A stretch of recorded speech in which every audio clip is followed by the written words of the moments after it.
is back. The Drool King Lotor has returned with a dark energy that can destroy the galaxy. Our only hope? The Voltron Force, a team of 5 heroic pilots that control 5 awesome robot lions. When Lotor's monstrous road beasts attack, the lions come together to form Voltron, Defender of the Universe. Oh, let's Voltron! Oh, let's Voltron! Oh, let's Voltron! Welcome, Voltron fans. This is Marc Greg, your host for Let's Voltron, the official Voltron podcast. We're coming at you with some brand new episode reviews for a 10-year-old show called Voltron Force. So I have to have my co-host with me, Greg Tyler. So welcome, Greg. Hello, Mark. Hello, listeners and viewers across the universe. Great to be back. We are going to talk about Voltron Force. This is kind of a follow-up to our interview with John Delaney, which was that fun or what? Yes, absolutely. It was fun. Yeah, I think it'll help with some of these reviews that we're going to be doing. Yeah, I think I told him during our interview that his enthusiasm is infectious.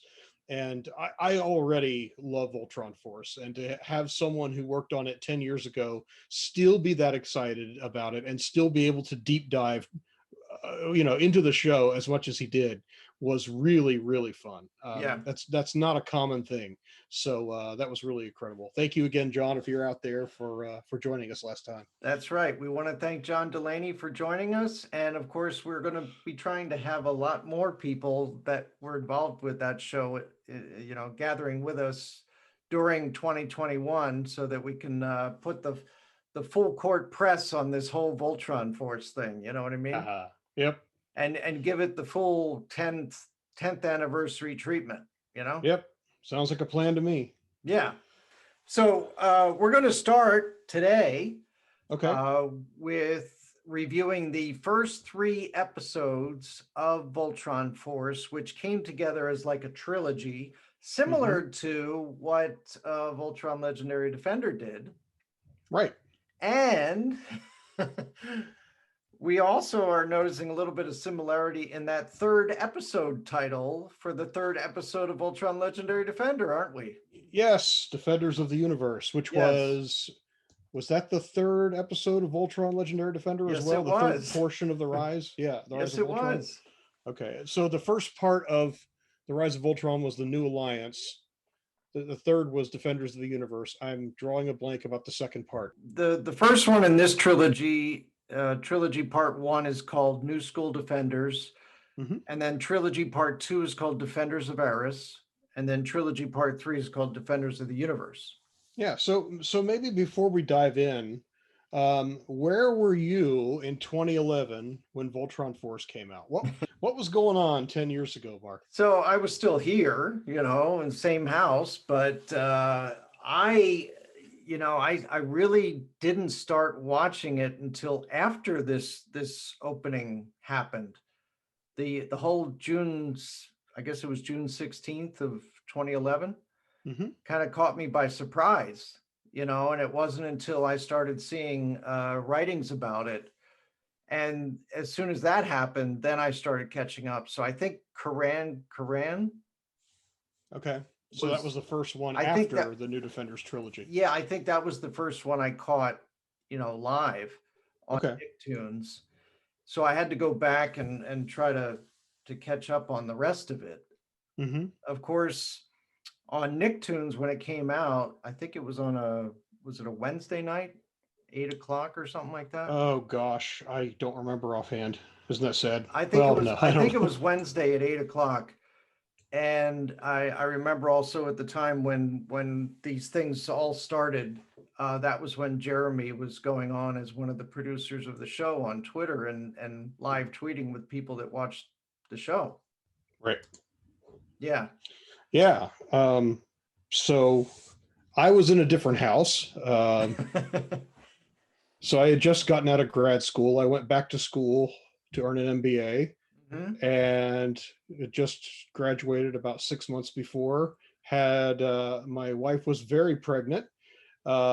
She wound up giving birth in August of that year to our daughter Quinn. Wow. I did watch Voltron Force.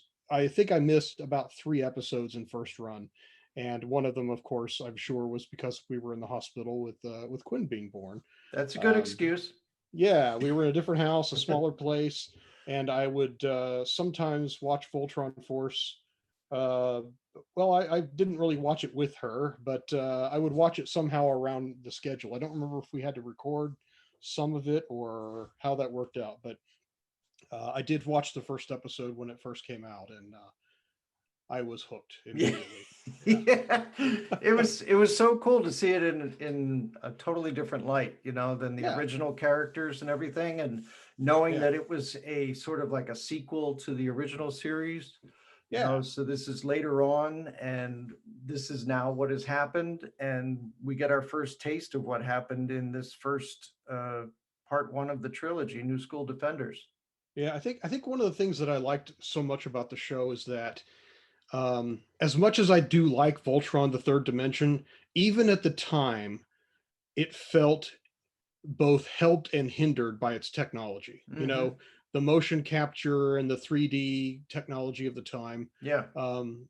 This show, because it was 2D, 3D, um, didn't feel that hindered. You know what I mean? They could be a little more free with the styles and all that. So it wasn't, well, gee, we can't give Allura long flowing hair because you can't render that in 1990s TV CG. So it was neat that the stylistic choices were purely, what's going to look cool on the screen.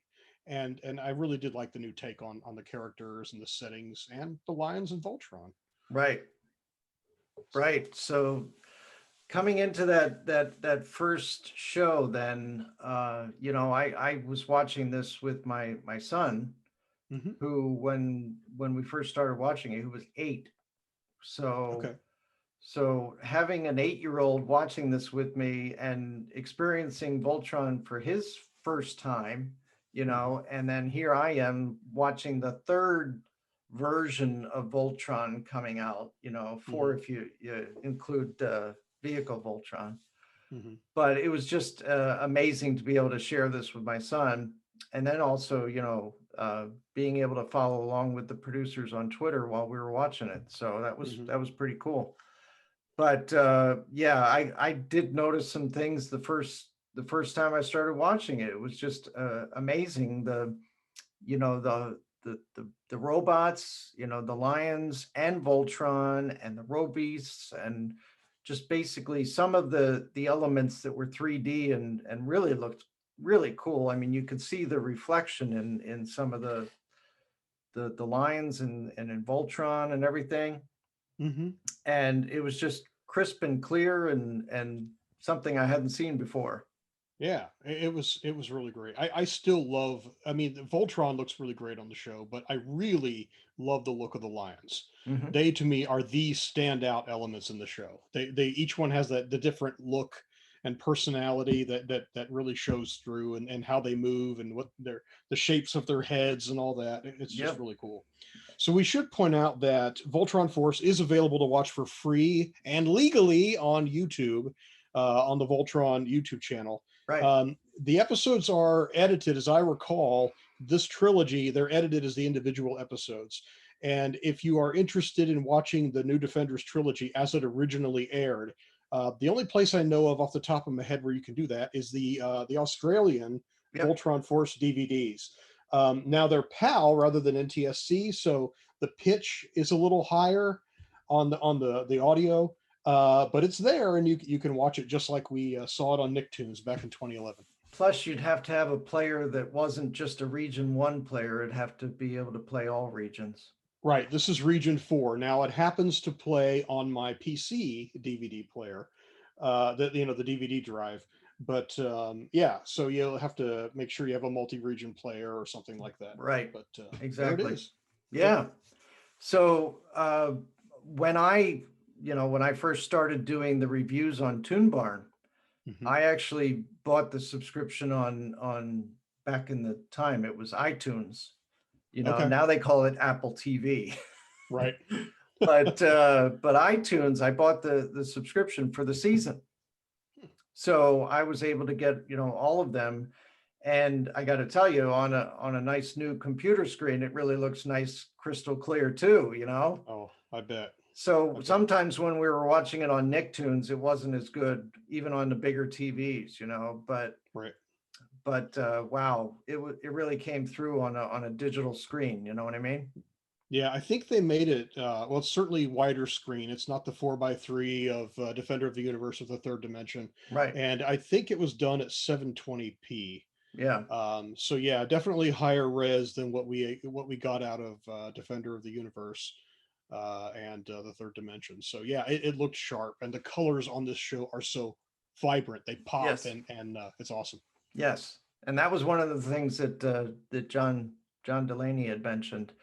Yeah. The fact that the colors and even space, you know, has colors, and of course some of the colors of the lions and just the backgrounds and everything, just really color was popping all over the place. Yeah. In Defender of the Universe, the yellow lion had a little bit of an amber look to it, and the green lion was a darker green than you might think. Mhm. And in the episodes that were done later, the 300 block, the last 20 episodes, Green Lion and a lot of the shots looked almost black, which was really weird. But in this show, red, green, and blue are the RGB pure red, green, and blue. Right. They are very vibrant, and yellow is very RGB yellow too. I mean, when I say RGB, I'm talking about, you know, the color space. It's full on red, very green, blue, and yellow, and they really pop. They look great. Yep. I wish we had some toys that we could just show right now, but there's no toys. Sigh. Okay, so I'm going to read just the descriptions of each of the shows real quick here, and Sure. then we'll get into that first episode. Yep. So in part 1, 2 Galaxy Alliance Academy cadets, Daniel and Vince, are recruited into a secret resistance movement led by the original Voltron Force. And then in part 2, Defenders of Arus, Daniel and Vince meet fellow cadet Larmina.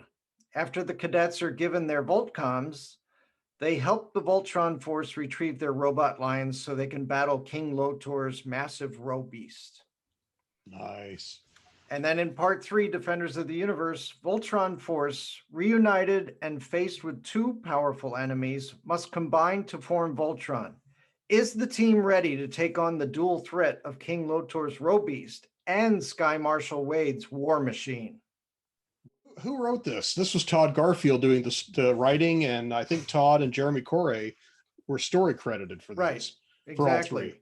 And directed, of course, by John Delaney. So yeah. Yes. Yeah. Okay. There we go. Sorry. All right. So the first thing that I noticed, okay, in the first 30 seconds, we see a roe beast.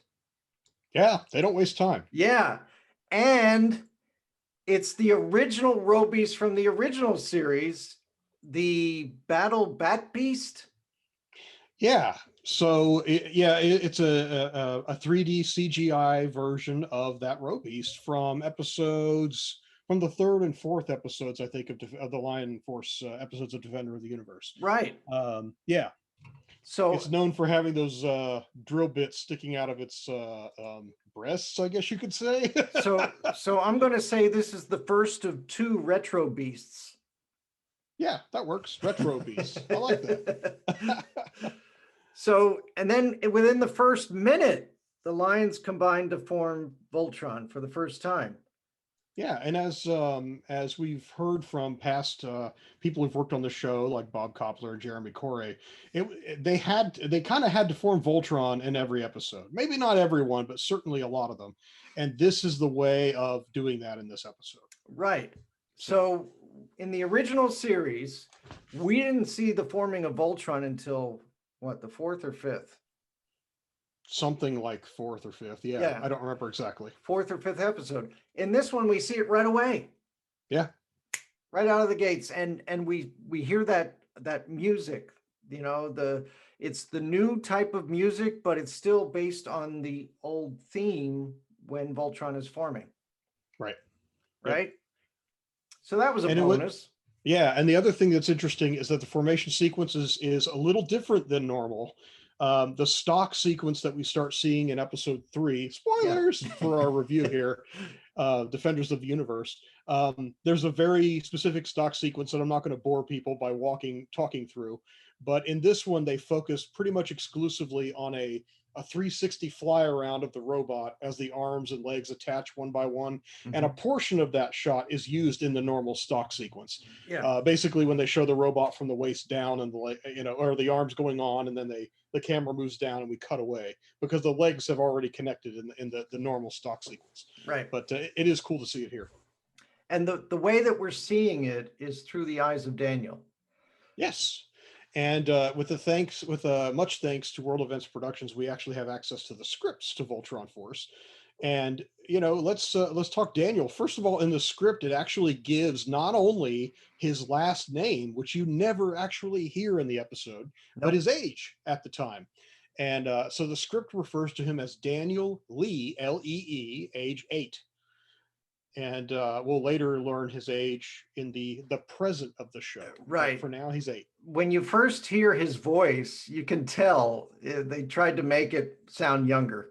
Yeah, they did like a pitch shift or something. Yeah. So, and of course, the first thing he's doing is he's taking a dare from other kids and doing a stunt. Right. He's got like a hover bike, and they're daring him to do something, and he says something like, "It's not a dare if I want to do it," which is kind of cool. And he also has a badge on the front of his hover bike, which is an emblem that with the Black Lion's head on it. So very early on, we know that this guy likes Voltron a lot. Right. He loves Voltron. We see his room. That has all kinds of Voltron stuff in it. Of course, Daniel tells the story. Voltron had defeated this row beast. And then there was a celebration. And all of a sudden, the lions start firing on the town.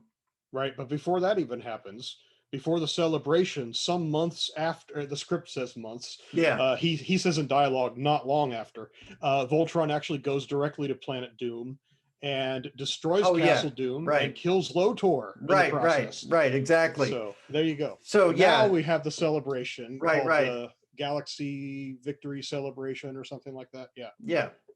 So that's a key thing. I didn't want to miss that is the fact that they destroyed Lotor. And kind of for people who weren't used to this, it seems like a surprise. Wow, they actually killed Lotor.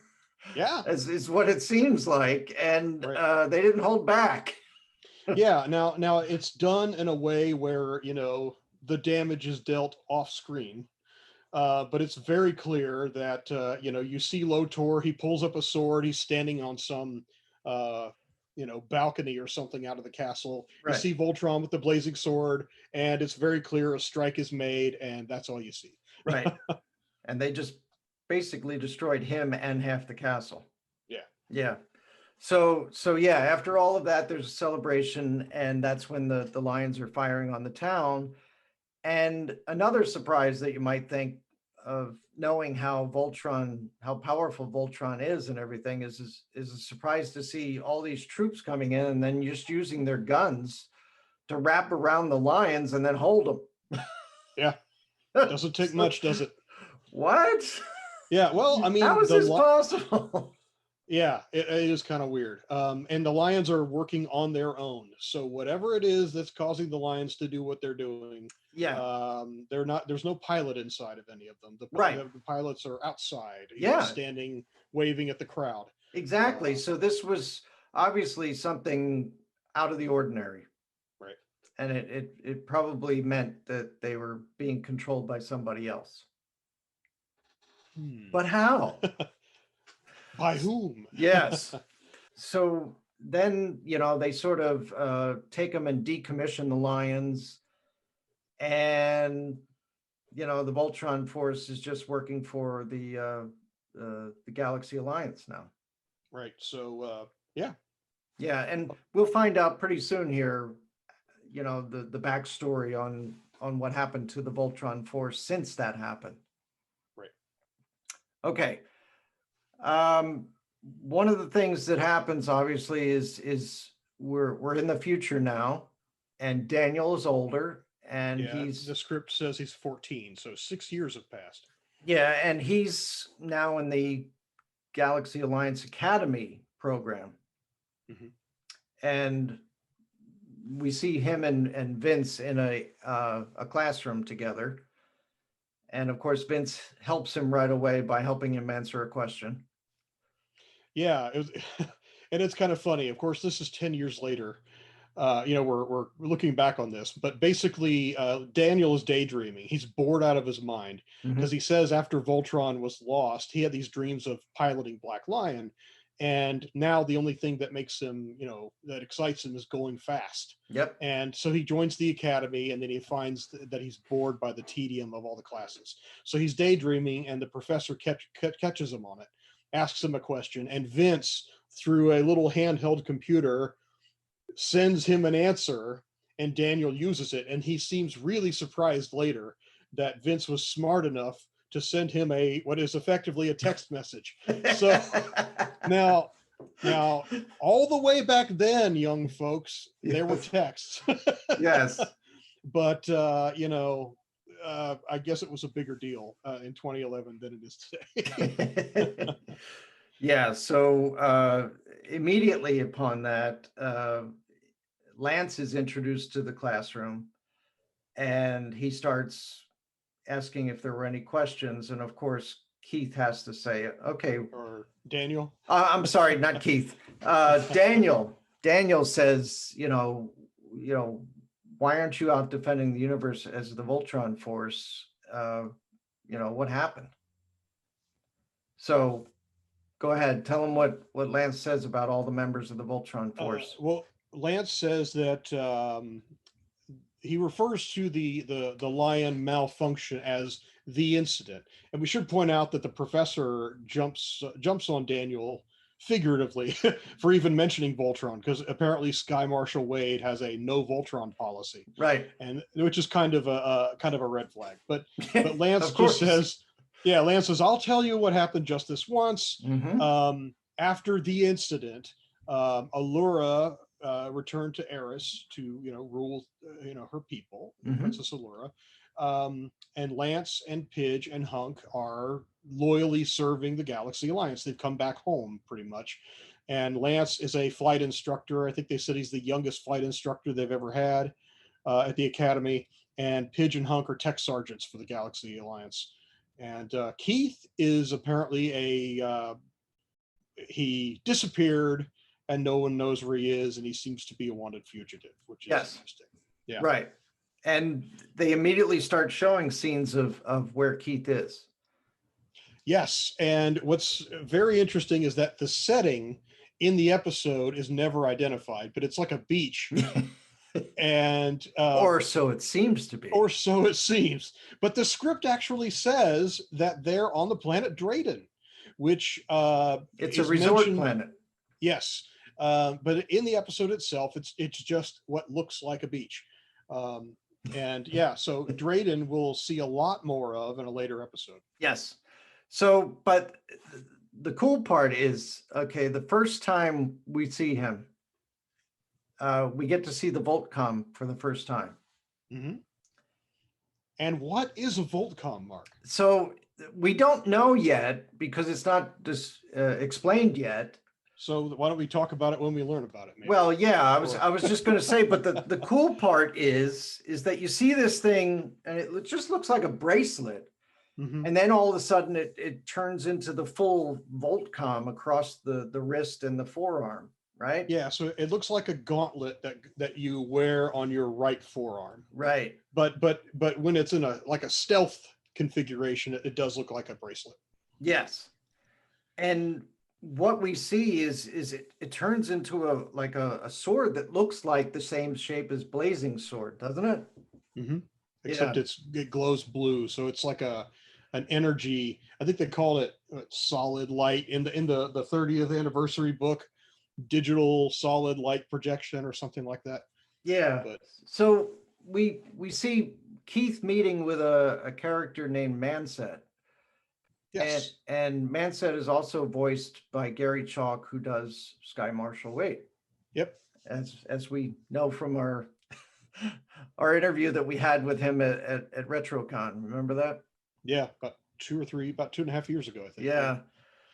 Yeah, and Manset is this very large, four-armed red alien. His eyes, I don't know if they're his eyes or if they're some kind of sunglasses with no Right. side pieces.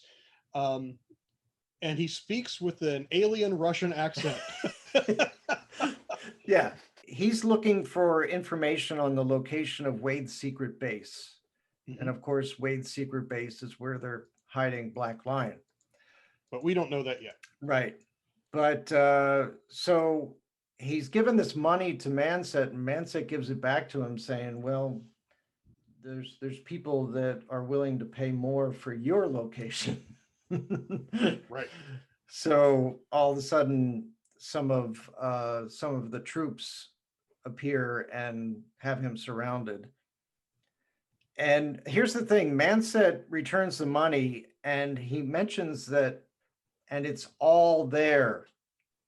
And they do a close-up Yes. of Manset placing the money in Keith's hand. So Yes. Pay attention, viewer. Yes. So those are the things that you might miss if you're just watching the show and not really paying attention. Yeah, and I do remember missing that reference. So when later in this episode, when there's payoff to that line, I must confess that I did not catch it the first time through. Yeah. Now, some of the things that they do with, how we see this whole sequence with Keith is not all at once. Okay, they sort of have it split up. Right. They're cutting back and forth between Keith on this planet and Daniel and company back on Earth. Right. Right. Right. And we should point out that Keith has a mullet. Yes. Yes. Of course he does. Yes. Which He's of gotta course have a mullet. Yes, he famously had that in Voltron Defender of the Universe. So yeah. Yes. Which is awesome. Yeah. And of course, we'll get to the point where Lance finally sees him and then says he's rocking the mullet. Yeah. While they're in the classroom, right? Because the cadets, Daniel and Vince. Yeah, because Daniel seems to be asking too many questions. Lance basically says, "All right, that's enough. I'm taking you with me," and then he says, "And I'm taking you too." And Vince says, "Why me?" Guilt by association. Which is a little funny too, isn't it? Yeah. Yeah, Vince never once mentioned Voltron in this scene. I know. So how were they associated? How did he know? So, but he ends up taking the cadets to actually Wade's office. Yep. So Sky Marshal Wade, and he is when they get there, he's in a meeting with some of the ambassadors from different planets, right? Yep. And including Karan. Yeah, one of those is Karan, who is the ambassador for Arus. Yeah, now we should point out that after as you mentioned a little while ago, the first episode following this set of 3 is called Karan, not to be confused with Karan, the gorgeous man from Legendary Defender. Right. This guy looks a lot. From the first moment I saw Karan in this show, I thought he looked like Mark Twain. But exactly, little Samuel Clemens going on there. That's right. So, so one of the other people that I noticed was Chief Callan from the planet Ariel. Yeah, we'll learn more about him. We'll learn more about him later. But then there was another lady and another guy, and I have no idea where they were from. Yeah, not sure. But one of the things that we're going to learn is there are a number of planets that we actually learn about through the course of all these episodes.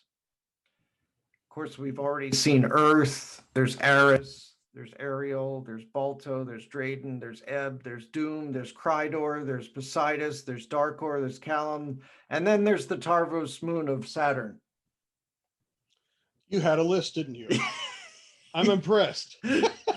So, and then there's some key planets that are obviously involved in how Voltron came to be, but we'll get into those later too. So the thing about going back to Keith again. So he manages to bust out of that, hop on a wave runner type thing, but then the wave runner takes up into the air and it just breaks through the ceiling. Yeah, it breaks through the sky because this looks like a regular tropical beach. Right. He smashes through the sky, and it turns out that the entire environment is kind of like a holodeck. If you're a Legendary Defender First fan, think of the Altean colony where Rommel and Bandor were. Yeah. It's kind of like that, except this thing is on the surface of some kind of an otherwise desolate looking planet. And so he smashes through it. He's in space, and then his Voltcom generates a space armor suit, which is another cool feature of Voltcoms. Okay. Yes. So we've already seen weapons can be developed from it, and now we see, a spacesuit. Yes. If you think of Guardians of the Galaxy, Mm-hmm. have you seen the Guardians of the Galaxy? I've seen the 2 movies. Yes. They had this little disc that you would put on yourself, and then all of a sudden it would envelop you in this spacesuit. Yes, which I like as well.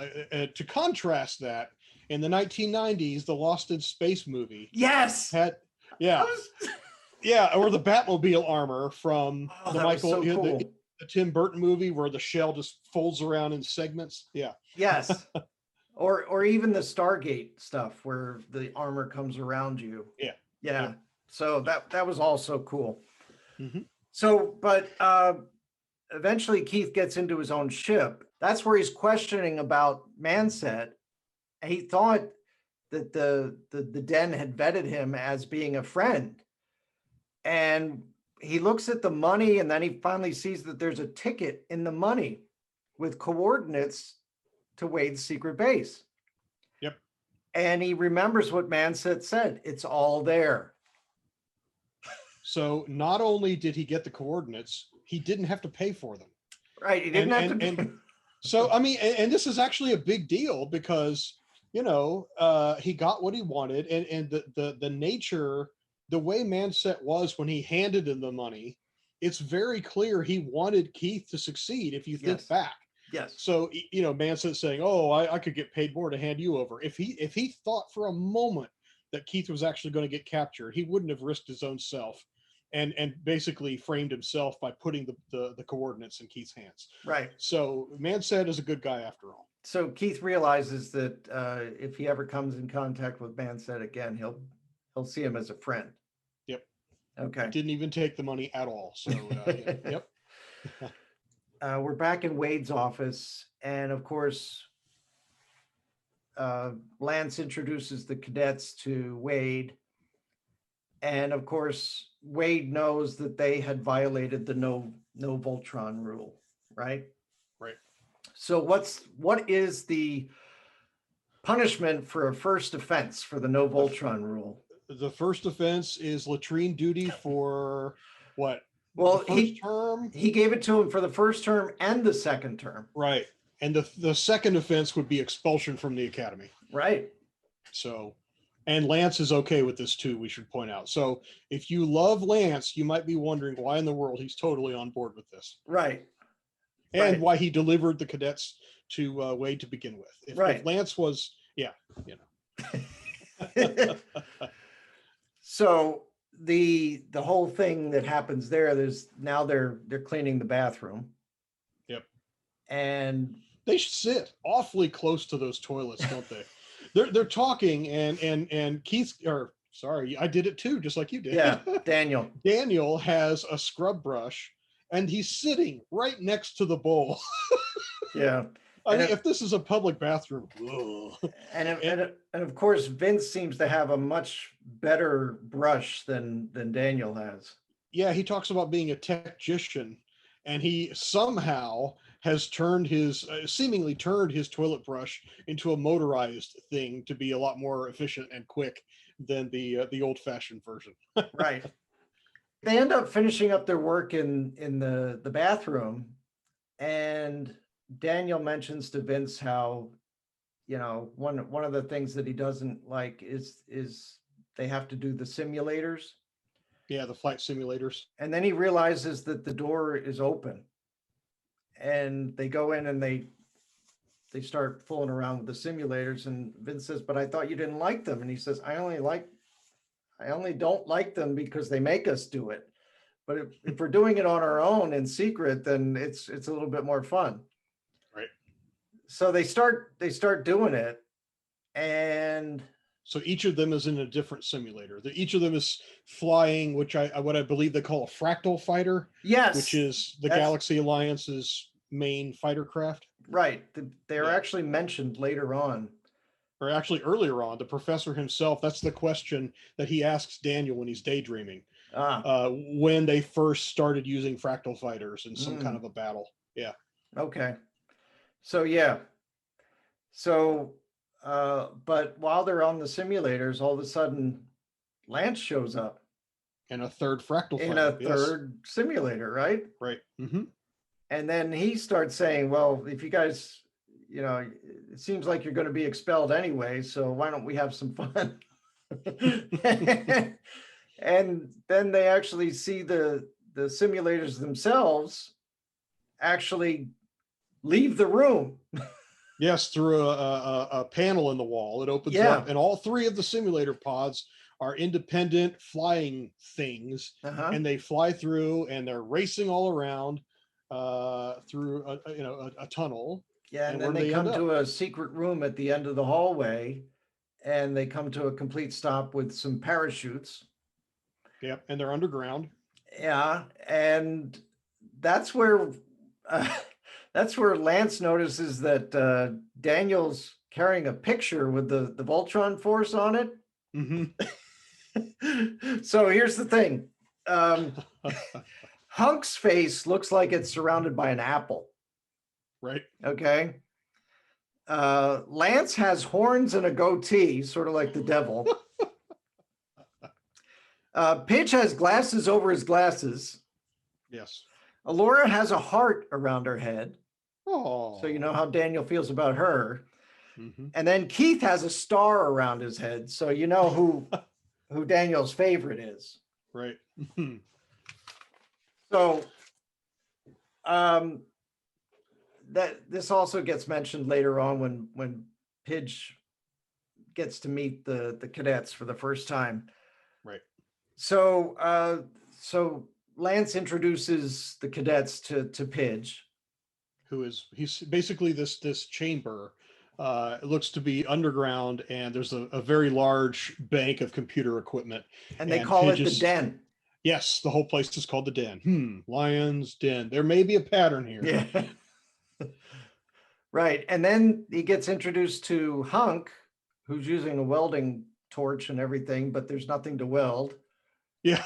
He just does that for effect. Yeah. Pidge says, what are you doing? You're not even welding anything. And Hunk says, yeah, but I wanted to make a cool entrance for these little dudes. So once again, Hunk is my favorite of the Voltron Force. But anyway. So yeah, basically they get introduced, and then pretty soon after that, Lance is talking to them and saying, okay, do you trust me? And they say, I think so. And then he says, well, if you don't want to go through with this, then we can always have your memories erased. Mm-hmm. And then they say, okay, we'll go along with it. And I say, good, because there's no such thing as a memory erasing machine. That's just science fiction. So it reminded me that whole line. Number one, it's funny because this is a science fiction show. Yeah. But number two, it reminded me of Firefly, the short-lived TV series, the sci-fi Western show. Yes. Where with Nathan Fillion. Yeah. So Zoe, the first officer of the Serenity, and her husband Wash, they had a little back and forth. Yeah. They had some back and forth in one of the episodes where Wash says he dismisses something as being science fiction, and then Zoe says, honey, we live on a spaceship. So it's a total inside joke to the audience. Yeah. I mean, to him, of course, it's not sci-fi because they're in that story. They're part of that world, the verse. But yeah, so that funny stuff then and now. Right. So So Lance introduces them to their first project, right? Mm-hmm. And their first project is that the cadets have to swap out the 4-stripe pin that Wade has on his jacket. And he tells them that the way that they're going to do it and everything is because the security is pretty tight, except for the cadets that have to clean the latrine, right? Right. And I love this whole thing. He talks about Wade doing everything on a schedule, and I mean everything. so there's a funny pun here. Yeah. And I'm sure it's intentional. So the idea is that the cadets have to sneak into the latrines when Wade is having what Lance calls his 6 o'clock. His 0600. Yeah. Yeah. Now, as you might know in military parlance, 6 o'clock is behind you. And so he's probably, doing what he's doing at 0600, right, the time of the day. And what he's doing involves his 6, yep, which is his hind end. So yeah, he's on your 6. Yeah. It came from behind. Yep. So Wade is on the toilet. And his jacket is hanging on a hook outside the stall. Right, because you can't go on the toilet with your jacket on, right? No, that would be uncalled for. So, and did you notice what he was whistling while he was on the toilet? Yes, the classic Voltron theme from the original show. Yep. Yes, awesome. And I think that was indeed Gary Chalk whistling. It had that Gary Chalk sound to it. Yeah. So they swap out the pin with the fake pin that Pidge made. Mm-hmm. And they're about to leave, and what happens? They're intercepted by Wade's lion. So we didn't mention this, but in Wade's office, he has a very large lion that looks really mean. And very unique to that lion is that one of its eyes is red and one of them is green. I don't know if that's a tip of the hat to Voltron with a red arm and a green arm, but there you go. And I was also wondering, did he get that as like a gift from the Lion Riders? Wow. I always wondered. That's a good question. Or did he take it from them at some point in the past? That's a good question.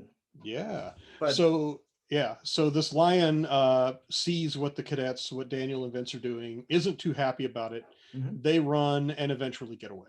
Yeah, well, Vince gets trapped by the lion, but Daniel pushes him off and they get out, and Daniel can't believe it.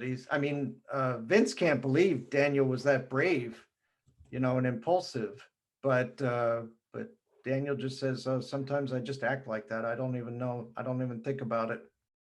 Oh, so earlier in the episode when Vince helped Daniel answer the professor's question. Yeah. Daniel says, I definitely owe you one, Vince. Yeah. And Vince says, don't worry about it. You can just save my life sometime. Well, yeah, it happened. It's done. Yeah. So there you go. But so they get back with the pin, and Lance takes them on a trip to Arus, right? But along the way, he shows them the secret of the pin. Yeah. The pin is not just a pin. It's actually the 4 keys to the lions. Yeah, the keys to red, green, blue, and yellow lions. Yeah. And it's arranged as a bar, a horizontal bar with the 4 quadrants. Each of the quadrants apparently is a key in disguise somehow. Mm-hmm. So there you go. But that trip from Earth to Arus was very quick, wasn't it? Well, kind of, yes. Now, here's something that's kind of interesting about the script, how it deviates from the finished episode. There's a bit from this scene where they're flying from Earth to Arus that is cut from the finished episode. Okay. And so if you've ever wondered how in the world Vince and Daniel spend all this time on Arus when they're teenagers and their parents are none the wiser, there's an explanation in the script of this episode and nowhere else. No other script, no finished episode.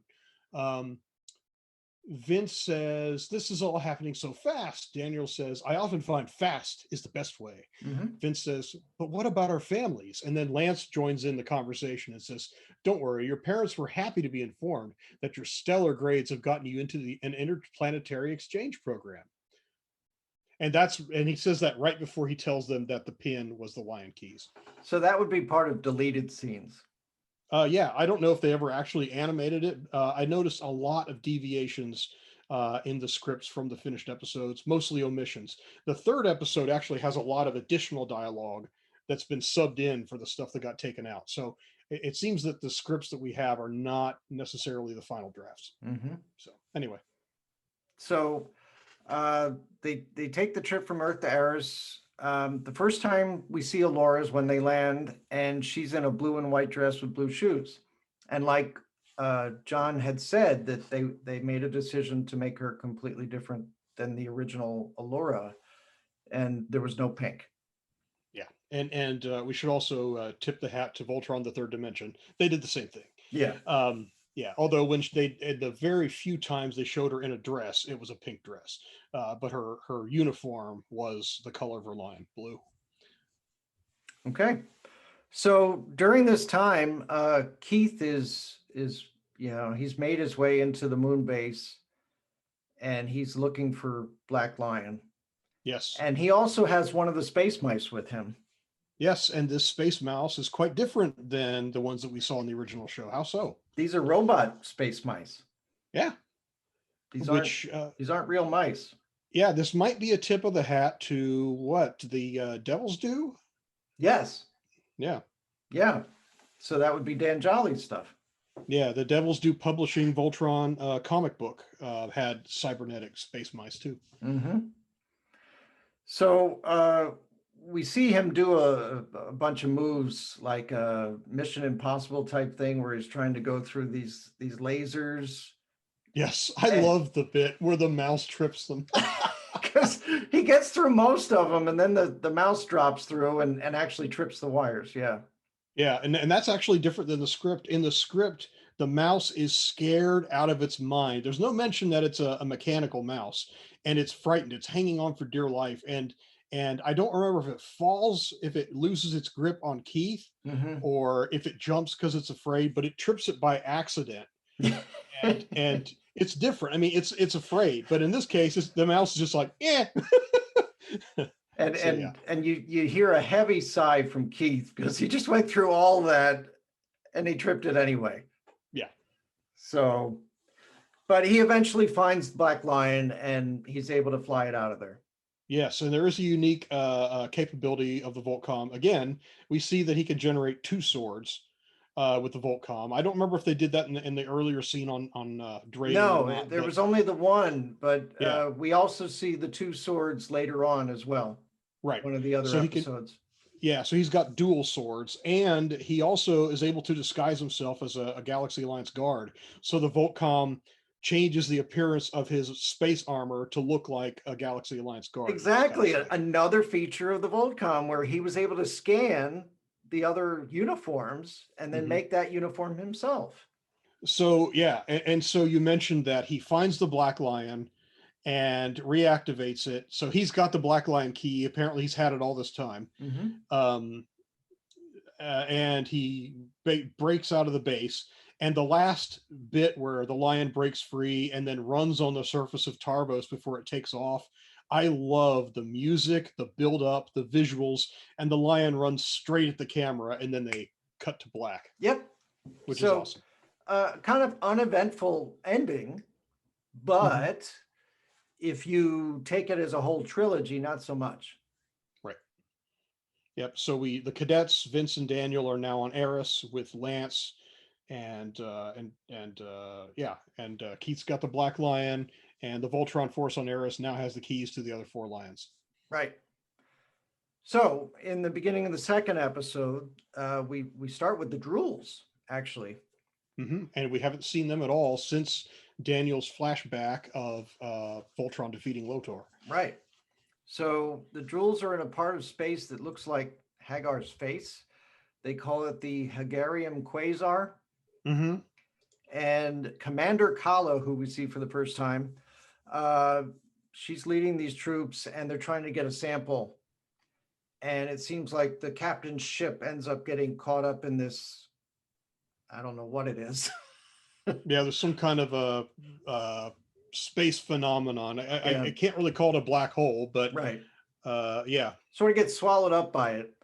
But out of that comes this little round purple sphere, right? Right. And we meet Mayhawks for the first time. Yes, not to be confused with Maylox. Right. Did you think there was some confusion between that? People thinking the spelling is awfully similar. So Mayhawks, and you know, in the episode, and none of these episodes do you get a feel for how these names are spelled, but in all the publicity material in the scripts, it's Mahhox. Right. And the product Maylox is spelled identically, but it has an L instead of an H. So, and what is Maylox used for? Anti-diarrheal medication, right? Yeah. Yeah. For when you really got to watch out what's coming out of your six. Euro 600, yes. Okay. And we're making light of Mayhawks here, but he is a great villain in this show. I absolutely love him. When we see the cadets for the first time on Arus with Allura, they're in their new uniforms, which are black and gray. Mm-hmm. And Allura has a new uniform, which is blue and black. And she's got one of those keys on her left chest. Yep. So didn't they say that those costumes were sort of designed like Star Trek, where they have that thing on the left chest? Yeah, and I would wonder, I'm not sure. I don't think those are actual literal keys, but just emblems, Star Trek-like emblems. Yes. Because they wear, as we learn soon, they wear the lion key, the old school lion key, on the inside of the forearm of the Voltcom. It's a little disc. Yes, so They somehow, yeah, but in the prior episode, the lion keys look like little rectangular, almost like sticks of gum, like pieces of dentine or something, and somehow they've morphed into these discs. But yeah, but let's forget about that. That's right. So they go into a classroom, and this is where they meet Larmina for the first time. Mm-hmm. We find out very quickly Daniel kind of likes Larmina, but also that Larmina is Allura's niece. Yes, and I remember back when the show first came out, number one, some of the old school fans were a little bit unhappy that Allura had differently colored eyes than she did in the original show. I think they were blue in the original show, now they're green or something. Yeah, she has green eyes in this one. Yeah, but the idea that Allura has a sibling, or had a sibling, who knows, present or past tense, who then had a daughter, really, some of the old school fans weren't too thrilled with that change of the story. But I would argue that if you take the show as a whole, if you want to call it a sequel to the original show, and I don't myself, it's a sequel, wink wink. It's a spiritual sequel, I would say, rather than a literal sequel. Right. Yeah. Oh, I do want to point something out real quick, I'm sorry, but in From Days of Long Ago, a 30th anniversary celebration, Brian Smith, he makes an attempt, because he in this book chooses to treat the Defender of the Universe and Voltron Force continuities as shared. That's not something I agree with myself, but it's creative to see how he tries to stitch them together. Yep. He offers this explanation for Larmina. Now, again, none of this is part of the show itself. This is invented pretty much for this book. Right. It says, "It was long thought that Allura was the only child of the late King Alfor, but it has come to light that she had an older brother, Aldous. Allura would have been too young to remember the years Prince Aldous resided in the Castle of Lions before being sent to Earth to train with the Galaxy Alliance. While on Earth, Aldous married a woman about whom little is known. When the Drools attacked planet Arus, Aldous returned to his home planet to fight by his father's side. Both perished in battle, neither aware that Aldous's wife was pregnant. Upon learning of her husband's death, Aldous's widow journeyed to Arus and remained in the Castle of Lions until her daughter Larmina was born." Here's where it gets a little sketchy. Days later, she took off in the night and has not been heard from since. It's like Amidala from the prequel trilogy, just giving up on life after she gives birth to her kids. Yeah. She's lost the will to live. Really? Anyway, Larmina has proven to be blah, blah, blah. And it talks about Larmina's character. But that's her backstory according to this book, which again is not in the show at all. Not in the show or any of the scripts. Yeah. Right. So if you need an explanation, there's one. So you should also know that Aldous was a brewery, and they make a really fine pretzel wheat beer. Nice. Nice. So anyway, all right. So going back to this, then after we see Larmina for the first time, Allura starts going through, who the five lions are. She says that unity is our core as the Voltron Force and as the lions and everything. And then she gives them their Voltcoms. Yeah, and I should point out that as she gives them the lecture there about unity and all that, she also shows them on this computer screen images of the five lions, and they sort of smush together and make Voltron on this diagram. Mm-hmm. And it's reminiscent of how Karan in the original show explained how the lions combine in to the Voltron Force, to who would be the Voltron Force. In the original show, Keith, Lance, Pidge, Sven, and Hunk. So the visual is similar, but this is also this episode's way of showing the lions forming Voltron. They don't form Voltron for the rest of the episode, but if it's an obligatory thing, that's how they do it in this episode. And they use a lot of these in the show itself over the course of many episodes. You see, images of Voltron, as part of, I guess, a display or something that's on one of the screens or something. Mm-hmm. And particularly when they had the Nexus. Remember the Nexus? Oh yeah, we'll see. We'll see some of that in the next episode, right? We'll see that, but and then when they show Voltron powering up and stuff like that, you even see an image of Voltron and an image of Blazing Sword, and they both power up at the same time. So and that image, which we see in the next episode, is reminiscent of in the original series when they would prepare for a lion head attack. Mm-hmm. When you'd see the energy from the crystal in Voltron's chest sort of streaming out to the limbs. Yeah. These are fun visual tips of the hat to the original show. Right. So when she's introducing the Voltcoms to the cadets, she calls the Voltcom your link to the lions and to each other, which is pretty cool. Mm-hmm. And it's activated by the disc. So you put the disc into the Voltcom, it gets it activated, and that's activated by the power of the lions. Mm-hmm.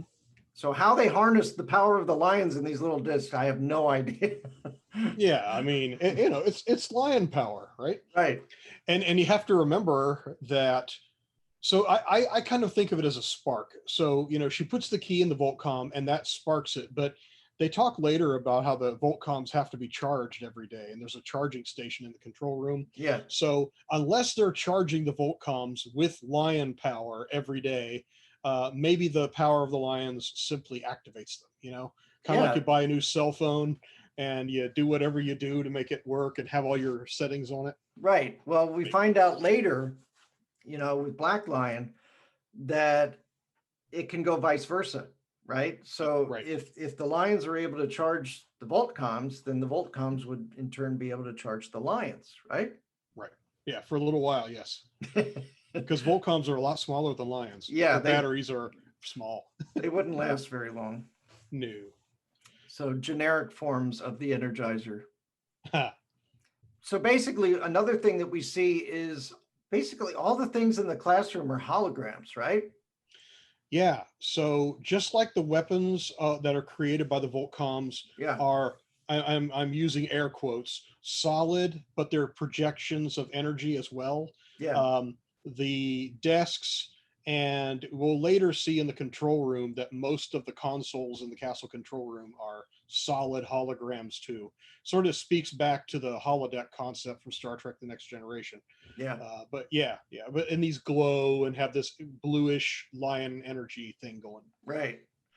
So apparently Larmina's quite familiar with how the hologram stuff works, but Daniel and Vince not so much, because when Lance comes in and he starts doing his bit, he turns off the classroom and turns it into more of like a training room.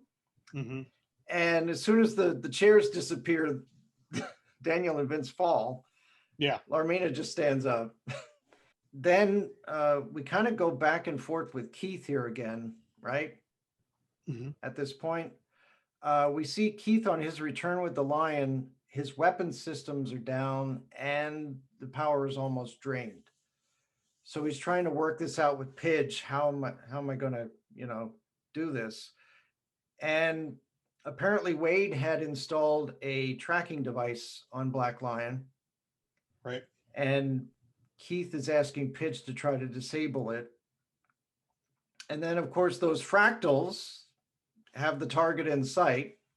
Right. So Hunk and Pidge are going to get into a tow ship. And TOW. TOW. Yes, it's not a ship that looks like a giant toe. Right. And that's when Pidge discovers all about Lotor and the Hegarian Quasar and things like that, and realizes the weight of the situation. Right. So they've escaped into the tow ship, and Pidge is downloading all the intel that they had in the computers that were in the den. Right. And he sees all these images flashing on the screen. And one of them is a picture of the Hegarian Nebula that we saw at the very beginning of this episode. Mm-hmm. And it has that Hagar face. And what's fun is that that face is directly taken from Defender of the Universe. This is not new artwork that looks kind of like Hagar. If you're an old school fan, that is very much Hagar. Mm-hmm. So we go back and we see Mayhawks, right? Mm-hmm. And Mayhawks is using the sample that Kala had extracted, and he's using it to bring Lotor back to life. Yeah. And he says, "Welcome back, King Lotor." Yes. Well, which of course was stated in the previous episode too, right? But he says it in such a way that if you didn't catch it in the first episode, you really notice it now. Right. So what are your thoughts about Lotor being brought back from the dead like that?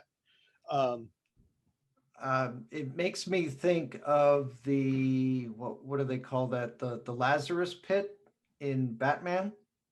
Mm-hmm. with Ra's al Ghul. Right. So it makes me think of that, that this Hegarium has this ability to reanimate someone from death. And what's interesting also is that it's not just that Lotor is dead, but if you buy into the script, and even if you don't know the exact period of time, it's definitely several years between when Voltron defeated Lotor and now. So it's not just that he's been dead for 5-6 years. Yeah. So unless he was in some kind of one of those suspended animation things that you used to read about in the newspaper tabloids of the 80s, his body is not in very good shape, I wouldn't think. Yeah. Yeah. And he's got a scar. He's got 2 scars across his face and one on the chest. They were scars that were directly from Voltron. Right. So, so it also kind of makes you wonder, is it going to be like some kind of a Pet Cemetery thing where, well, he comes back, but is it really all the way he was, or is he a little different? But he does seem to have his memories of everything that happened before. Right. So, all right. So we're going into fighting training with the cadets, and of course, Larmina, she's an expert at fighting, whereas Daniel and Vince, not so much. And she's able to take these guys down pretty easily. But at one point, Daniel and Vince use a little playground trick on them, and one, sort of bends over behind her, and the other one just knocks her over. And there's payoff for this later. Right, exactly. This is that stuff that we do here now. Pay attention, and maybe you'll notice it a little bit later on. Right. Lance stops everything, and he says, "So here's what's cool about the Voltcoms, and he says, as you use them, you'll get to the point where you just think of something and the Voltcom will do it. Right. And it picks up on natural talents and abilities and then adapts to strengthen them. So this is another cool thing about the Voltcoms. Yeah. So the purpose of their sparring, the three cadets sparring, Daniel, Vince, and Larmina, is that the Voltcoms have studied their abilities or lack thereof and their techniques, and is going to create a custom weapon for each of them. Right. So or some kind of a custom capability, some kind of combat capability. Yeah. So Larmina gets like a bow staff weapon, which actually separates into nunchucks too. Yep. She likes her stick. Yeah. And Daniel gets claws on both his hands and feet. Doesn't really know how to use those right away. Yeah, and the claws on the hands can apparently shoot and have sort of grapple lines between his wrist mounts and the claws. So they glow, they're semi-transparent, and they're kind of orangish colored. Right. Kind of an amber color. So you always see his hands and feet, his real ones, underneath. They look after Legendary Defender, where Lance wears those blue lion slippers. I wonder if had Voltron Force had more merchandise, if fans would have made Daniel's slippers for his clawed feet. I don't know. and then when Vince tries to use his, it just fizzles out. Yeah. So then they go into their second period class, and it's actually simulators for the Lions. Mm-hmm. We go back to Lotor. Lotor starts feeling Hagar's dark energy, but he doesn't know anything about Kala and Mayhawks. So he gets introduced. Mm-hmm. So Kala is introduced from the planet Darkor. Mm-hmm. She has tactical brilliance and bloodlust. And Mayhawks is a master of experimental occult sciences, and he's exiled from Callum. Yeah, and what's funny is that these are titles. He literally says, "I am Mayhawks, master of experimental occult sciences, and exile from Callum." These titles are related. Yes. and in the script, they're capitalized in title case. So these are literally titles that he has. But it is a common hatred that has brought them together. And of course, Lotor says Voltron, right? Dun, dun, dun. Yep. So meanwhile, Vince and Daniel are adjusting well to their simulators, while Larmina's a little klutzy in hers. Yeah, so she's extremely skilled in hand-to-hand combat, but she does not have a knack for piloting a lion at this point. Yeah, and she admits she's not good at the techie stuff. So yeah. And then meanwhile, Mayhawks is now sending a Roby's coffin to Arus. Yes, and the coffin, if you look at it closely, is directly inspired by one of the toys from the original show. It is from Panache Place, the 1980s. This was the action figure, the line of action figures that were Star Wars sized. And if I remember correctly, the coffin in the episode is inspired by this red coffin called the Coffin of Doom. That's what they called it in the toy line. Mm-hmm. And it lights up. I don't have batteries in it now, but it lights up when you press a button on the side. It has these extending wings, which are really cool. So it has a flight mode. Nice. And then you can open the lid of the coffin and put a Robeast action figure inside. So there you go. And of course, this coffin is sort of like glowing in purple. Yes. Like the Hagarium. Yeah, so the motif in this episode, in the series, is that the power of the lions is a bluish color and Hagarium is purple. So you'll see this color motif later in Voltron Legendary Defender with Quintessence and the dark magic of Hagar Anerva. And when the theme starts at the beginning and says evil is back, right? Mm-hmm. Evil is purple. Yes, yes. So purple is back. Yep. What does the universe have against purple? That's what I want to know. Speaking of the purple, did you notice something about Daniel's eyes? Yes, they're purple. Okay, but did you notice when he was a kid, when he was 8? No. They were kind of different? They were kind of brown. Really? Yeah. Huh. I did not notice that. I'm So impressed. if you take a look at his eyes when he was 8 and his eyes when he first shows up in the classroom, Huh. different change in the color there. That is fascinating. I did not know that. Yeah. Huh. So they really make a key here that because he sort of already has purple built into himself, Mm-hmm. that he might have, a propensity for evil, maybe. Man, that sounds like a spoiler. I'm just saying. Plus, as soon as he gets a chance, when he starts getting into the lions and stuff like that, he doesn't listen to the others and he just does what he wants to. Yep, Mr. Impulsive. Yep. So because the Roby's coffin is being sent to Arus, they want to act upon this, and Lance tells him activating the lions makes Arus and the Voltron Force outlaws, basically. Right, because Sky Marshal Wade not only bans people from talking about Voltron at the Academy, he helped to spearhead Voltron's disbandment and the disbandment of the Voltron Force. We sort of glossed over that a little bit, but Yep. where Pidge and Lance explain the whole deal with Wade. Okay, so this is from the previous episode. Pidge says, Wade's been wanting control of the Alliance military for years, always claiming that Voltron was dangerous because the power within the Alliance is an ancient technology that isn't fully understood. Lance says, though we can't prove it, we know he sabotaged Voltron to turn the public against it. Wade used this as an excuse to convince the Galaxy Alliance that Voltron's power isn't to be trusted. He got them to regulate the Lions back to their storage chambers on Arus. And Pidge says something like, I believe Wade just wanted to study their technology.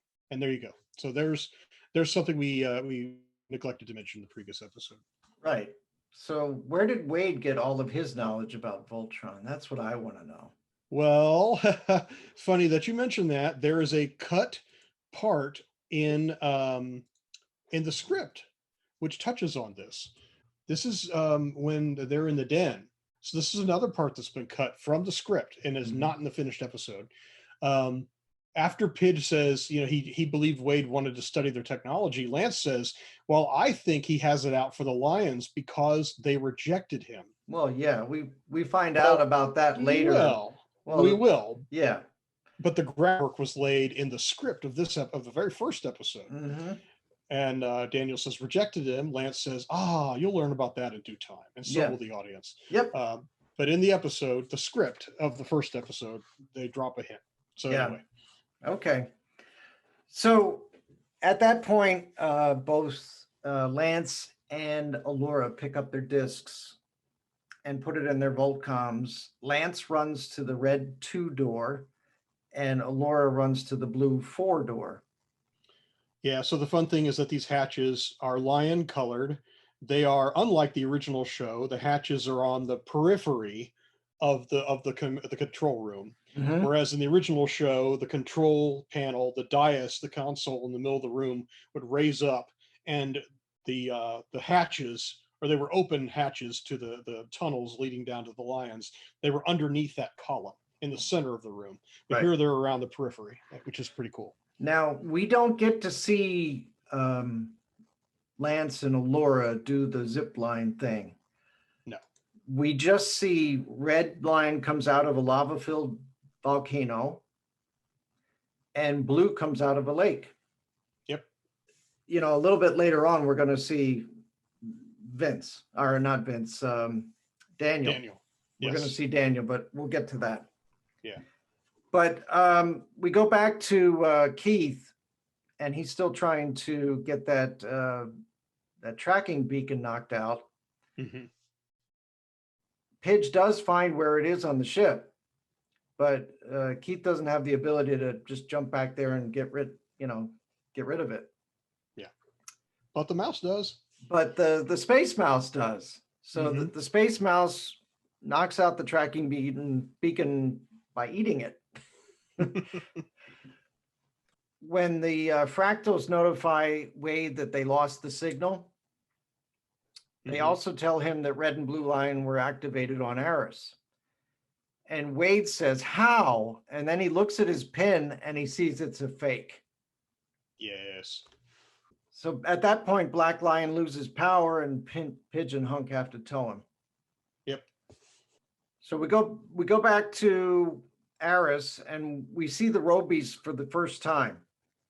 Yes, and this is another row beast that had been featured in the original show. Yes. So the second one.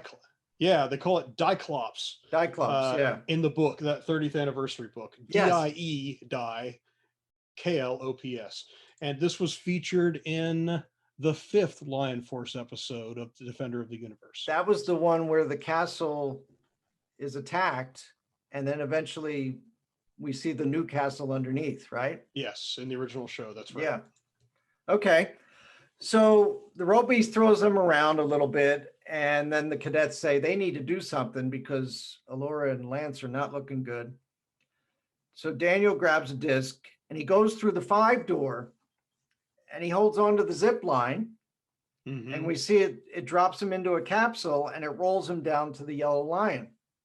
Mm-hmm. And he is loving this. Of course he is. Yeah, so this is why you didn't see Lance and Allura do this, because Daniel is the viewpoint character. If there's one central character in this season, it is Daniel. Yes. He is the frame. And at the very beginning, we learned how much he loved Voltron, and now we're seeing through his eyes what it's like to go to a lion for the first time. Right. So Yellow Lion flies out of a cave in a mountain, and the opening to the cave looks like a lion. Mm-hmm. And then Yellow's able to pull Red out from under where it was, and we find out Lance's arm is broken. Oops, that's bad. Yeah.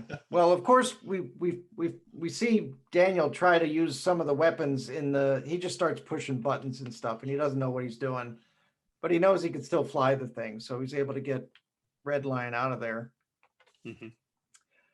So you've got the 3 lions going up against this Robeast now, and what they really want to try to do is knock him off his feet, right? Right. So this is where we go back to that playground move again that they did with Larmina. Right. And they actually are successful with it, and they knock the Robeast on its back. Yeah. And they try to pin it down, but they really need another lion to hold the other arm down.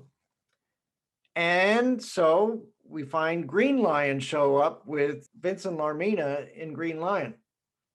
And they don't quite have it down yet, the whole flying thing, because Larmina, again, is not so hot at it.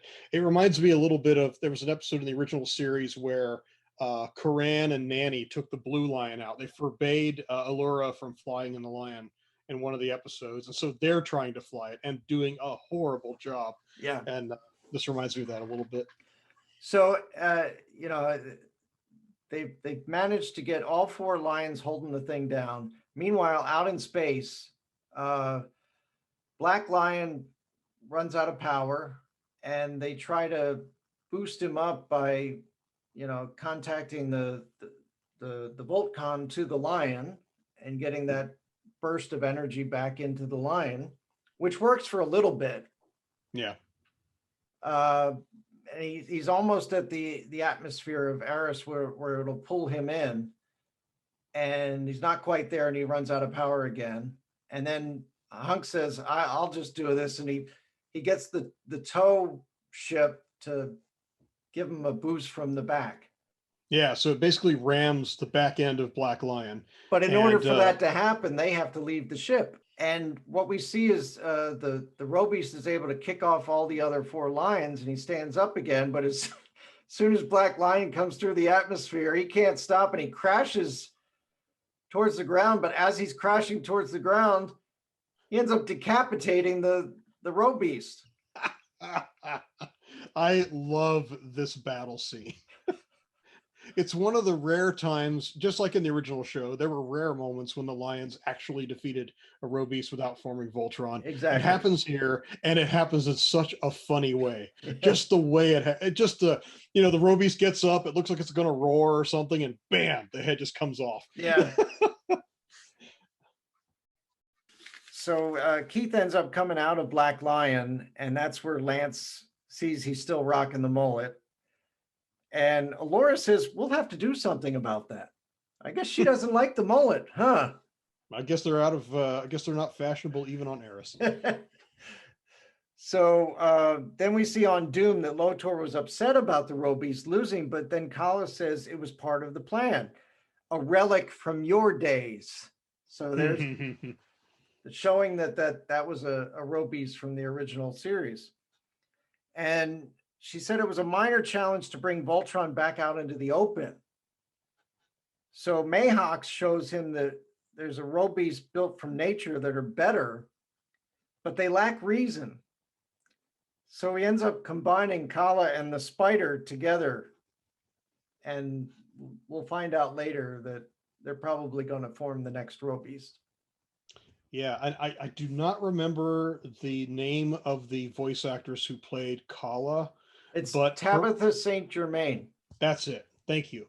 Her screams are amazing in this episode as she's merging. I mean, she and the spider are surrounded by all this weird purple energy, so you don't see the horrible thing that is happening here. Yeah, well, the if you've seen the closed captioning, the closed captioning mentions it as screams of horror and that kind of thing. So they're really horrible.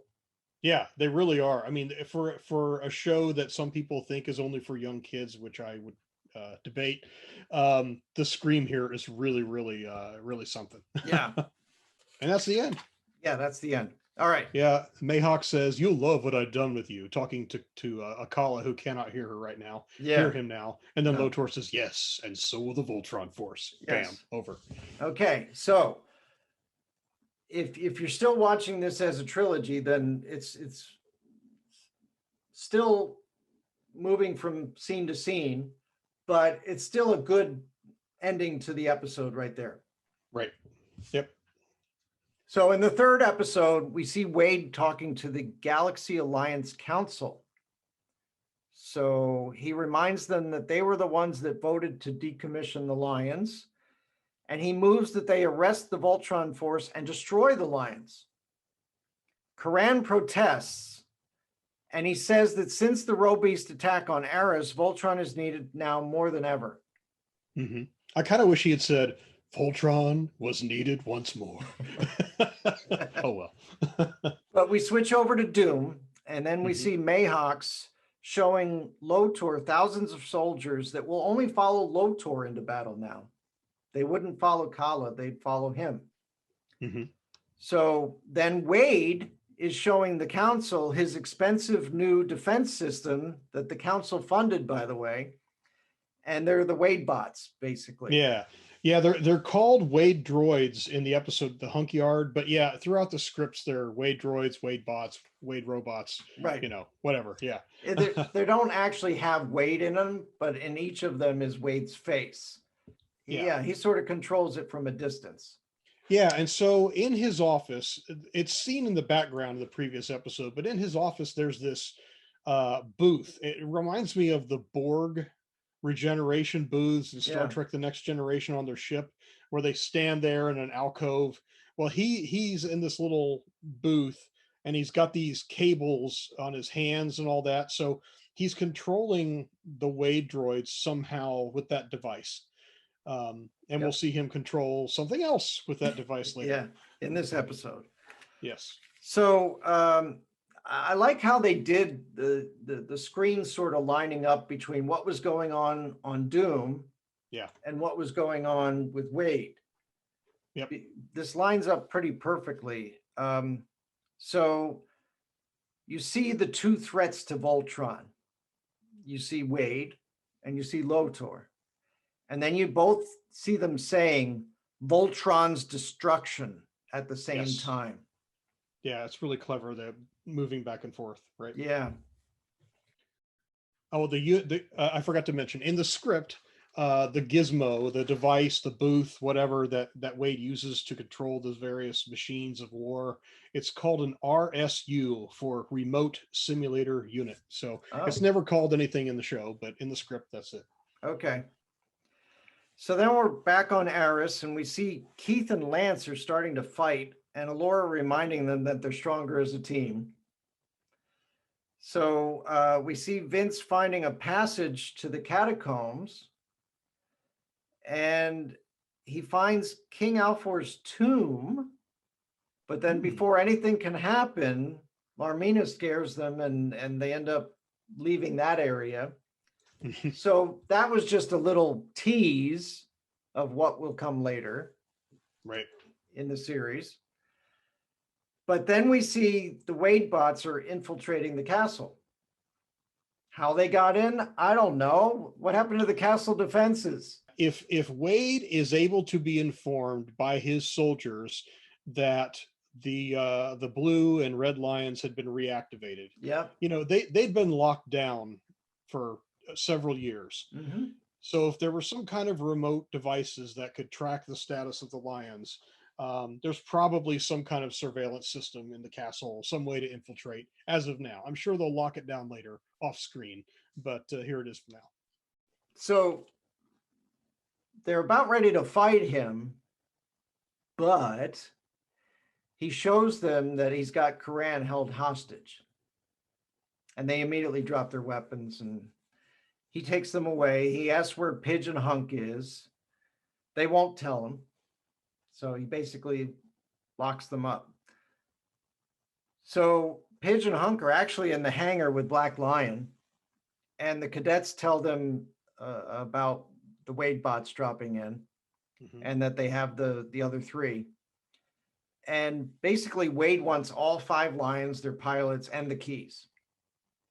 That's all? Yeah, that's all. Keith says he wants the safety of the Alliance, but Wade admits he only cares about power and money. Yep. And with Voltron gone, that would mean more profit. So, yeah, he's not even fooling around anymore. He's just telling them exactly how he feels. Don't mince words. Yeah, so now we see the Drool army appear on Arus. And actually, Wade seems surprised, but Karan says they've been warning him about this the whole time. Right. So the Voltron Force is on the castle, and they're looking down, and they see the Drools attacking the people. And then Keith looks up, and he's able to look at, like, I guess with some kind of binoculars or something, he's able to see Lotor in the command ship. Yes. So and he says he's back from 2 sides. Yep. And it reminds me of what happened in Harry Potter when they realized that Lord Voldemort was back. Right. But while this is happening, the opera music is playing. Did you listen to the music? Yeah. So it's like opera music. Yeah, this is a big epic thing going on. Yeah, to have not only Lotor showing up again after several years of being dead, but Sky Marshal Wade and all that. So Arus is really taking a pounding. And Larmina just goes out to protect the people. She just jumps down and starts, taking out Drool soldiers and Wade bots alike. Yeah, one thing I love about this bit where they're up on a ledge or something overlooking these the Drools and the robots as they attack the Erusians, and Allura cries out, "My people," which is a really good delivery. But Larmina says nothing. She turns away, and she's keeping her pain to herself. And so it's very interesting to see the contrast between how they handle that. And Daniel is the only one who notices that Larmina has turned away. So it's kind of neat. There's some subtle stuff happening here, which is cool. I think you'll notice that Daniel watches Larmina a lot. Yes. Okay. Just saying. Fair point. He's got a thing for her. Yeah. So basically, Lance is bringing Daniel with him in the Red Lion. And then Pidge has to go to the Green Lion. Hunk's going to go to the Yellow and Allura to the Blue. And Larmina and Keith are basically going to protect the villagers from the Wade bots and the Drool soldiers. Yeah, and so we should point out that Black Lion is not only out of power, but it's been massively tampered with. So during its time at Wade's secret base on Tarvos, Wade was very clearly studying the Lions technology very closely and seemingly messing things up a little bit while doing so. Yeah. So it's not working at all at this point. Yeah, and at one point we saw the coffin land in a ravine or a canyon or something like that. Mm-hmm. So that's where they're headed. They're headed towards where the Roby's coffin landed. Right. And we see all the lions, the 4 lions, right? Mm-hmm. And Daniel's in red with Lance, but he runs ahead. And even though Alora tells him to stay back with them, he ends up getting stuck in a purple web. Yes. And then the Kala spider beast attacks them. And we see this thing for the first time. It's pretty hideous. Yeah, it looks more like just a spider instead of, taking on Kala's, features. Yeah, it gets worse though in this very episode. Yeah. So we learn a little bit more about Hegarium in this, and Mayhawks describes it as the antimatter to the mystic power behind Voltron. Right. The lions will actually be weakened just to the presence of Hegarium. Mm-hmm. So, and there's something speaking of that, there's something I forgot to touch on in the previous episode. It's a good thing we're reviewing all 3 at the same time. When Lotor comes back, this talks about what Hegarium actually is. Let me go back to that real quick. Mm-hmm. Okay, so Lotor, soon after he's revived, he says, "I feel a strange sensation running through my veins." Mayhawk says, "That's only natural, having just been raised from the grave with the power of Hegarium." Mm-hmm. Lotor says, "Hegarium, as in the witch Hagar?" Mayhawk says, "As in the very essence of Hagar, my lord." And then Lotor laughs like a crazy laugh and says, "Yes, I feel the dark energy. How ironic. Hagar's power giving me life." And that's how he delivered the line too, how Mark Hildreth delivered the line as Lotor. Yeah. Which implies that whatever it was that rendered Hagar in this form now, Lotor may have had a hand in doing it. So there's an irony that Hagar brought him back to life. What happened between Lotor and Hagar before? It's never revealed in the show, but clearly something caused Lotor to do something bad to Hagar, Right. which led this to be an ironic thing. Anyway, Yes. That's all. Sorry about that. No problem. So at this point, Wade unleashes his side project. So he says, what's better than a lion? A bigger lion. So he created this. Yes, naturally. He created this huge mechanical lion. Yeah, and what's kind of funny is it's very boxy and very angular. Not really boxy. That implies that it's a cardboard box with legs. Right. But it's very angular, which is a direct contrast with the very sleek, organic, almost organic look of the Voltron lions in this show.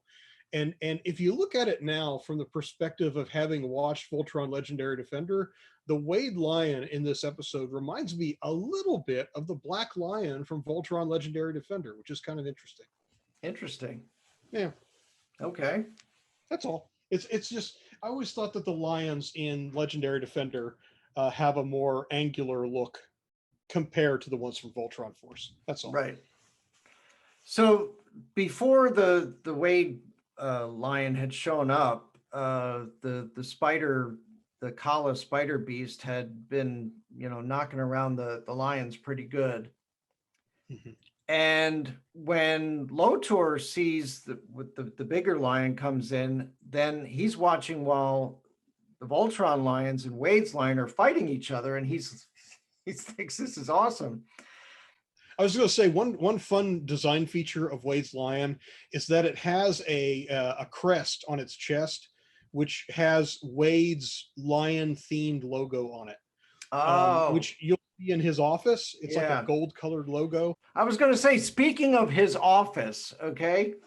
Yeah. Do you ever see Chris Angel, the magician? No, I don't believe so. It seemed like, you were in his office, or if you ever saw The Sorcerer's Apprentice. That's another one I've not seen. I'm sorry to say. Yeah, the movie The Sorcerer's Apprentice, Right. the kid that was the apprentice to the bad guy, he was sort of like a Chris Angel type, and his office seemed to be adorned the same way Wade's was. So Interesting. I was just noticing the flavor to Wade's office. Of course, he's got this big giant image of himself standing majestically behind his desk, Right. Yep. But yeah, so that's an interesting thing about Wade. Yeah. So like Lotor was really enjoying the fact that the Voltron lions and Wade's line were fighting each other, but then the Kala Spider Beast starts fighting the Wade lion, and they're fighting each other, and the Kala Spider Beast is winning out. Oh, easily. Yeah. There's no contest here. Right. And it ends up cocooning itself with the Wade beast. And this is going to create a new beast altogether. It's going to be the Kala Wade Spider Lion Beast. Yes. Yes. It becomes known as a lighter. In the actual dialogue, Hunk invents the term lighter for lion, spider, and I think in a later, I don't know. It's in a later this episode. It's in a later episode. Later in this one. Yep. Yeah, and Keith mistakenly, I think it's Keith mistakenly calls it a splion later on. Yeah. But yeah. At that point, then all the Wade bots go out, and Wade is messed up himself in his little simulator thing. Yeah, this actually is something I missed. In a later episode, there's a payoff to this, but it's so subtle in this episode that I missed it. But pay attention, dear listener, viewer. Wade is he is getting fried or somehow injured as the lion is getting beaten up. Mm-hmm. And by the end of it, he's unconscious in his remote control unit.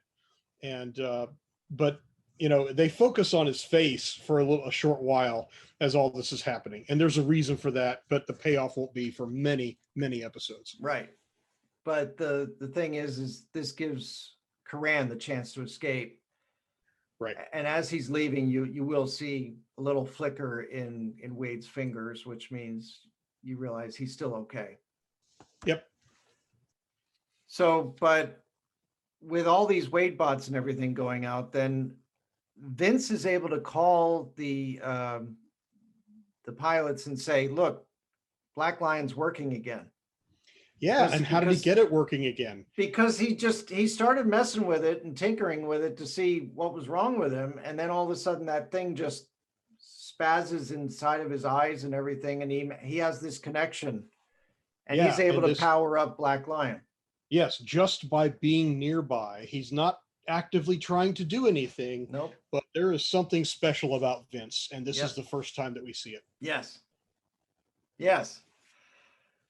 So Keith asks Vince if he can bring Black Lion to them, and he doesn't feel comfortable doing that. And Vince actually, there's a little more info in the script, which I don't think plays out this well, but basically there's a reference in the script to him being drained, because whatever it was that he did involuntarily that recharged the Black Lion, it's drained him. Yeah. It's not clear in the finished episode, but it's mentioned in the script. Right. So Daniel offers to use his super speed to be able to go get Black Lion, and they return in no time, and they're able to help out the other lions as soon as they return. They pick up Keith and Larmina. So it's Keith, Larmina, Vince, and Daniel all in the Black Lion now. Yeah, it's good that they got space. It's like in Legendary Defender when all the paladins were stuffed into the cockpit of Blue Lion at the end of the first installment. Yeah, it's a good thing there's a lot of room in these lion cockpits.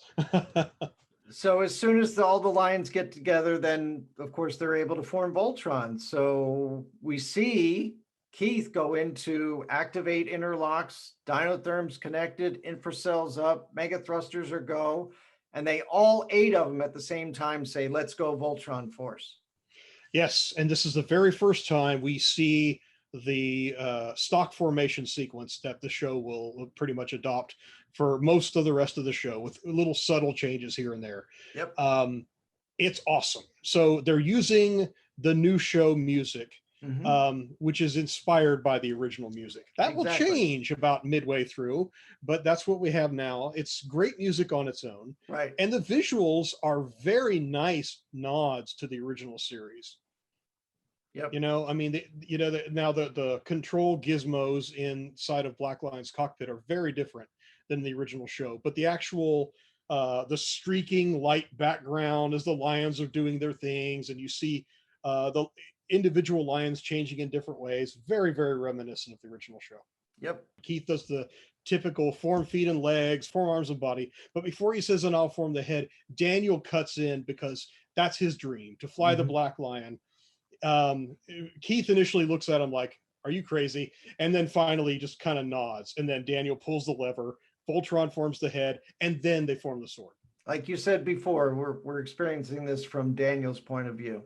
Yep. Right. That's a good one. Yep.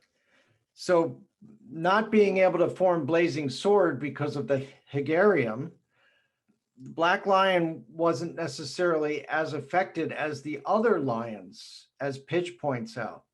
Right.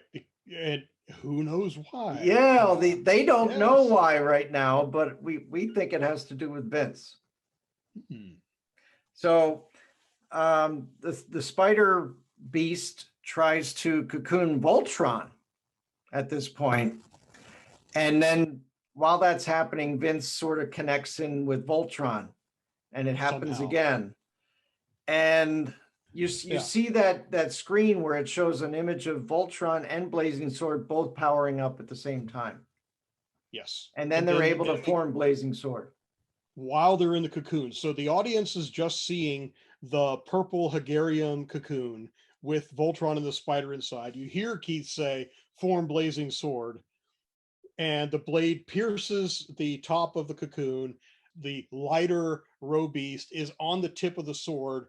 It slides down the sword, and then Voltron slams the sword into the side of the ravine. Yep. And the roe beast falls in half around the blade to the ground. It's awesome. So unlike past versions of Voltron, where as soon as Blazing Sword would knock a roe beast in half, it would explode. There's no explosions here. No. Basically, Lotor at this point is really upset. So they all flee Arus, his whole fleet. And to get all of that Hegarium off of Arus, Pidge recommends that they remove it from the planet. So they pick up the whole thing with the roe beast and all the webbing and everything, and they throw it out into space. And it takes part of Lotor's fleet with it. Yes. Yeah, that's pretty cool to see. So for the ending here, we have, Allura talking to the cadets and saying that there's this new threat of evil in the universe. But at the same time, there's this new formation of this new Voltron Force, including these 3 new cadets that we're learning have all these weird and interesting powers. So she says the future will be full of surprises. And they're sort of like, letting us know at the end of this trilogy here, this show will be full of surprises as well. Right. And so one thing I think is important to point out is that in the first episode, kind of wrapping up the flashbacks that Daniel has, there are visuals in that sequence, and there's a visual bit at the end here, which is sort of a repetition of part of that, where you see Daniel in a cockpit. It's presumably the Black Lion cockpit, and the seat is reconfiguring into what looks kind of like a motorcycle seat. So he goes from sitting upright to hunched over. It reminds me of Batman and the Tumbler Batmobile in the movies. This will pay off later too. Yeah. There's going to be a lot of payoffs down the road here. I just wish we would have had more seasons. Me too. Yeah, one was not enough. Right. So I wanted to give credit to the cast here. So of course we've had Giles Panton on the podcast before. His character, of course, is Keith. And then Andrew Francis plays Lance. And then Ashley Ball plays Alora. If her voice sounds familiar, and you have younger children, she is also the voice of Jet Propulsion in the PBS Kids show Ready, Jet, Go. Oh, okay. Yeah. Did not know that. Awesome show, by the way. Yeah, it's a science education show with 3D CGI. Very well done. Okay. So Sam Vincent plays Pidge. Ty Olson plays Hunk. Vincent Tong plays Daniel. Doron Bell Jr. plays Vince. Shannon Chan Kent plays Larmina. Ron Halder plays both Karan and Mayhawks. Gary Chalk plays both Sky Marshal Wade and Manset. And Mark Hildreth plays Lotor. Yes, great cast. And of course, we said before, Kala was played by Tabitha St. Germain. Right. Yeah, and that's the trilogy, the new Defenders Trilogy. The production numbers, if you're into that sort of thing, for these 3 episodes are 101, 102, and 103. I mentioned this stuff because I'm an uber dork, and that interests me. We don't know the production numbers of most of the Legendary Defender episodes, but we are fortunate to have those if you like that kind of thing for this show. So I'll try to mention those if that interests anyone. Cool. So you and I have taken this whole first trilogy, which is the opening to all of Voltron Force here. And we have now reviewed these first 3 episodes. And I want to offer up to some of the listeners or viewers, we're going to be reviewing the rest of the season. And if you'd like to join us for any particular episodes or any episodes, and you'd like to help us review an episode, reach out to us at letsvoltronpodcast@gmail.com. Send us an email and let us know. That's a great idea. We had many friends that we met through the podcast who came and joined us to review episodes of Voltron Legendary Defender. That would be awesome. Yeah, and specifically, if you were one of those people who came back to Voltron through Voltron Force like we did, that would be awesome to have you guys on with us. But enough time has passed, you may be a fan who was introduced to Voltron through Voltron Force. That'd be great too. Right. And you may be one of those people who came in through Voltron Legendary Defender who decided to go back and check out the other shows, and you wanted to review Voltron Force. Yeah, reach out. We'd love to hear from you. Yep. So once again, thank you for joining us on Let's Voltron, the official Voltron podcast. Yeah, it's been fun to look back at the show, which really did reignite in each of us the interest we had in Voltron from days of long ago. Has been a lot of fun. So thank you for joining us, and we'll see you all next time on Let's Voltron.